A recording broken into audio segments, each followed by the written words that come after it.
Hello student, you are welcome in our SST class. I am Madhuri Bharadwaj. I am your SST teacher. Today we will continue our chapter number 10. In chapter number 10, today's our topic is Harshvardhana, 606 to 647 AD. Harsha's ruled for 41 years and his reign began to 606 AD. जो हर्षा था उन्होंने 31 साल तक के राज्य किया और उन्होंने शुरुआत करी थी 606 से. His achievements are known to us through the writing of the Vanbhatta, who wrote the हर्षचरिता. उनकी जो राइटिंग थी वो वानभट्ट से स्टार्ट हुई थी, जिन्होंने कि हर्षचरित लिखा था. More information is obtained from the travelogue of the होंग-त्सान.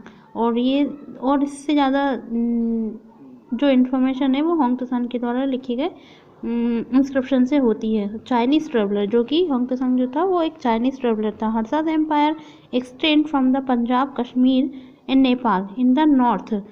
जो हर्षा का एम्पायर था वो पंजाब, कश्मीर और नेपाल, नॉर्थ साइड में पंजाब, कश्मीर और नेपाल तक फैला हुआ था. To the river Narmada in the south.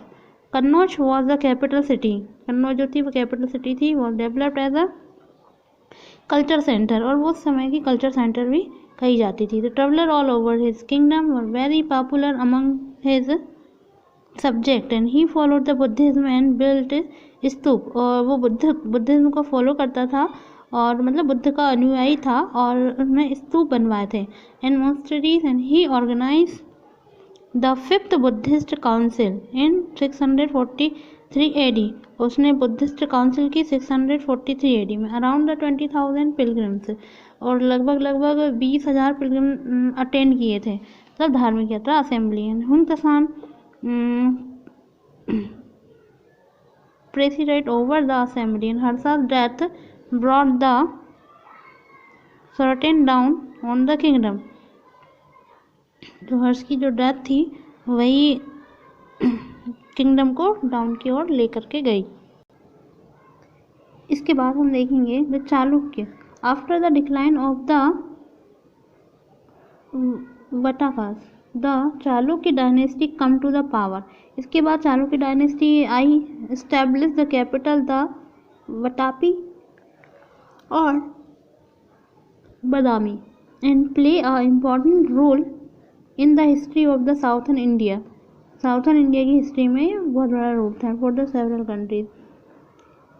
Pulakeshin second was the greatest ruler of this dynasty. इस डायनेस्टी का जो फेमस राजा था वो पुलकेशिन सेकेंड था. He was also administrator and the noble were devoted to loyal to him. He was the great patron of art and learning. Although he was a Hindu, यद्यपि वो हिंदू था, he was tolerant toward the Buddhism.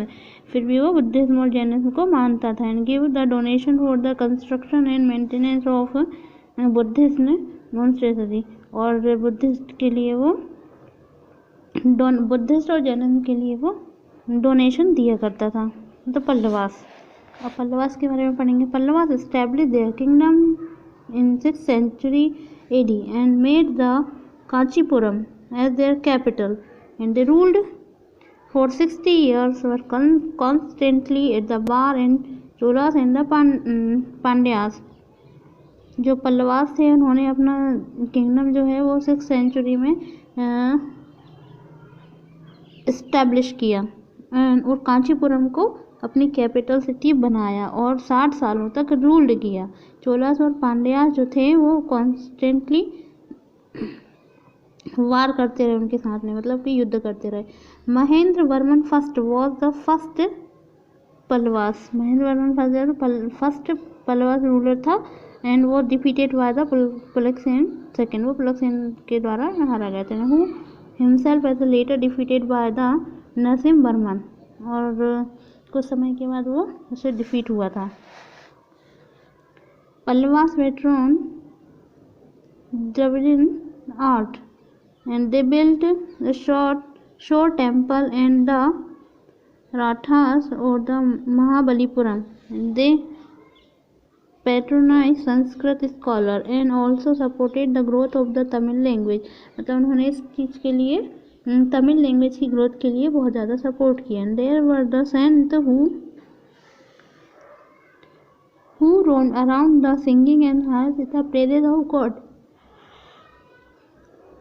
These saints who sang the praises of Vishnu were called Alvars, and those who sang in the praise of Shiva called the Nanmas. मतलब जो विष्णु भगवान के song गाते थे, उनकी आराधना करते थे, उन्हें अलवरस कहा जाता था, और जो शंकर भगवान गाते थे उसे नैनवरस कहा जाता था. एंड देयर वर द 12 अलवरस थे और 63 नैनवरस थे. एंड दे स्टार्टेड द भक्ति मूवमेंट, और उन्होंने भक्ति मूवमेंट को स्टार्ट किया, वो भी हमारे साउथ इंडिया की ओर. And later spread the north India, और नॉर्थ इंडिया की ओर स्प्रेड किया. It's enough for today, we will continue tomorrow. Thank you so much.